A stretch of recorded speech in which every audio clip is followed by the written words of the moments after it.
Hi everyone, Jonathan here with rather a splendid pair of pistols, which you can see in front of me.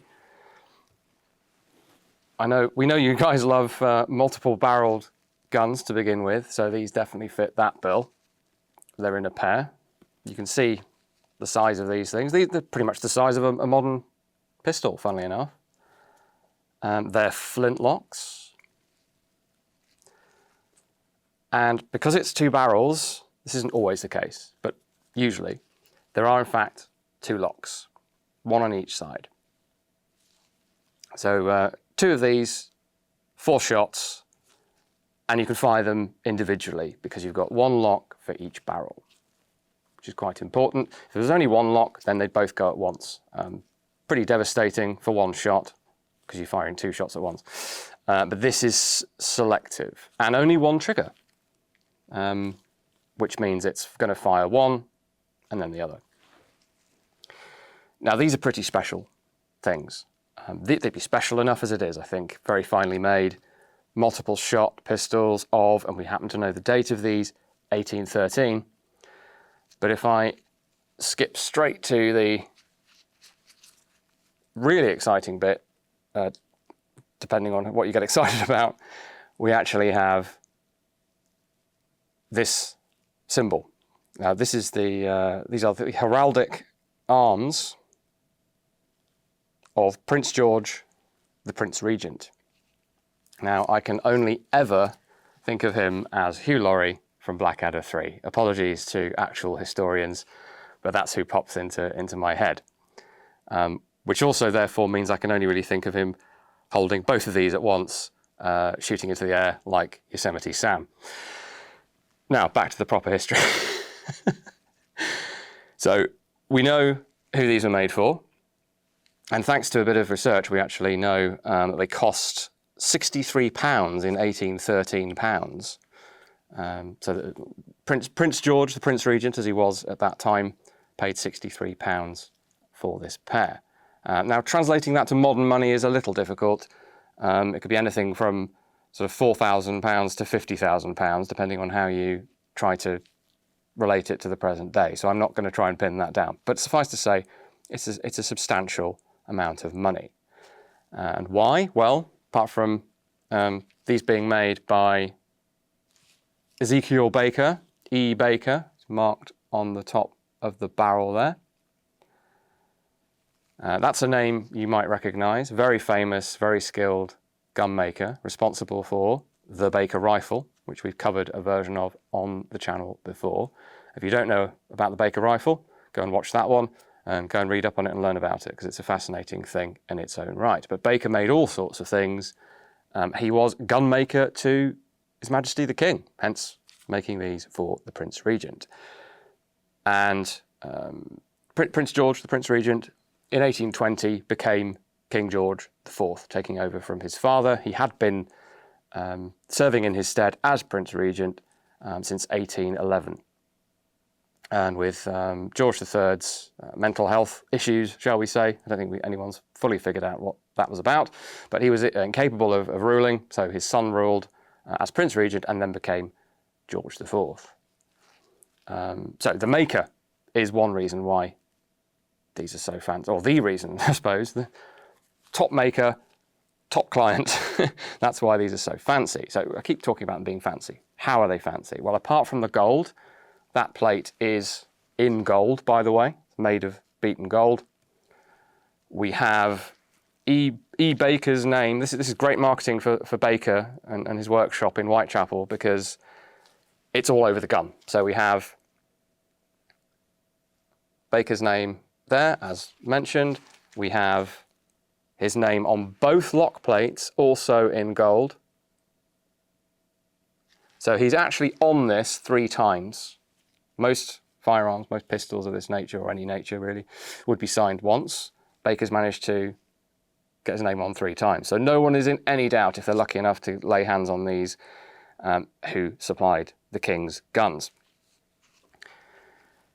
We also have some high quality checkering on the butt here, creating a top strap and a bottom strap effectively, leaving a panel of uncarved wood on both sides, which is reminiscent of some sort of early dueling type pistols, but I think that's coincidence in this case.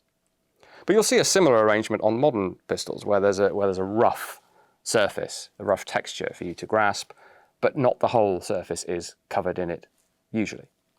So really quite an ergonomic design for 1813. This fits the hand quite nicely.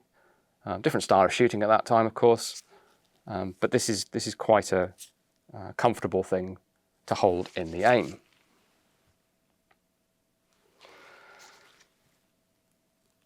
Engraving, of course. So, oh, and by the way, behind, I should have mentioned, behind the maker's name on the barrel, we have a little trophy of arms in gold with some gold lines. And then that's sort of mirrored on the trigger guard.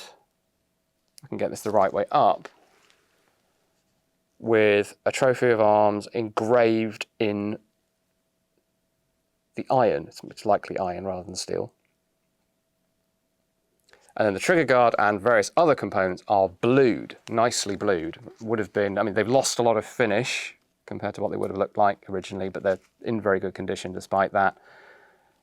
So a combination of bluing and browning. The barrels were twist iron. Sadly, the etch on the twist has faded over time, so it's hard to see that. We'll see if we can pick it up for you.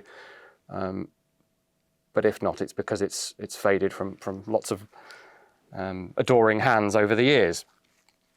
Engraving on the barrel tang, and that is foliage, yeah, flowers and leaves and things of that nature, common motif on firearms of the time. So minimally engraved, but to a high standard. Engraving on the, well, what would you call this? These are sort of, as well. So the two barrels that are brazed together. We have the wooden stock, obviously. We have the locks, but then the locks sit on top of sort of iron spacers, if you like, that form effectively part of the, in modern terms, the receiver. And those are engraved as well. Just a sort of repeated motif there. Almost hidden, you'd barely see it if you pick this thing up, but it's there. Oh, and I've missed a bit of gold. The front sight is a gold bead.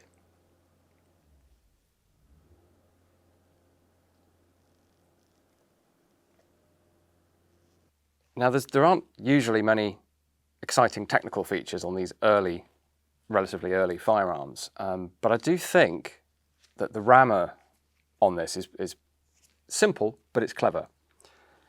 So it's got a spring clip holding it in place underneath here. Let's see that. So when that's in, it's not coming out, it's not going anywhere. We then pull it out against that spring, and it's captive, which is good. You don't want to lose your ramrod. But as you probably spotted, this means you can now choose which barrel to load.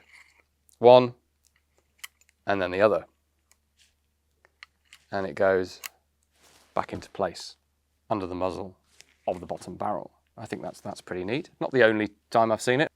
Now, I mentioned the single trigger double lock thing. So if we're very gentle, we can demonstrate how that works. So we bring the left lock to full cock,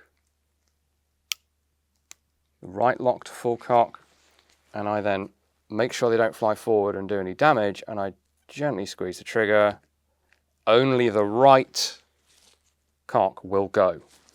So with the pan primed, with the pan cover closed, that would obviously fire a shot.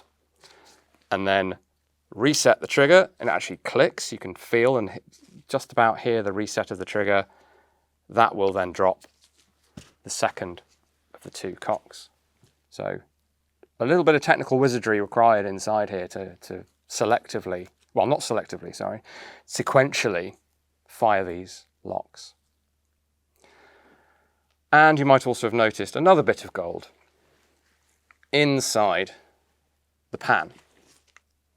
Gold-lined pan and gold touch holes or vents as well. That resists corrosion from black powder, and it looks splendid as well. Now, the Prince Regent and later King George IV was an avid collector of firearms. Most of them are today with the Royal Collection. If you go over to their website, the Royal Collection Trust, you can explore some of the other guns that the Prince/King owned. We're very fortunate to have this pair, which we purchased back in the 80s.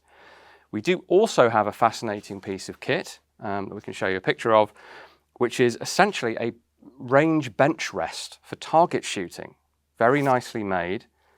Sort of resembles a gun stock, and it's got a nice dedication plaque on it from Baker. So Baker made for, I think it would have been Prince Regent at that time, this very elaborate rest. So he was a gun collector, he was also a target shooter. I'm pretty sure he would also have been a hunter as well. So like many other members of European royalty, he was something of a gun guy. You might be wondering what use a prince or indeed a king would have for a pair of pistols like this. Well, on the face of it, these are very much self-defense weapons. The size, the caliber, these are 50 caliber. If you can get a look at the size of the muzzle there. Not rifled, but that's typical. Quite short barrels here. They're only 3 inches, something like that.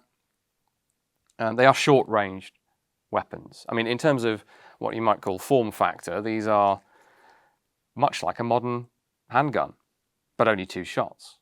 And that's really how the best way, I think, to think about these.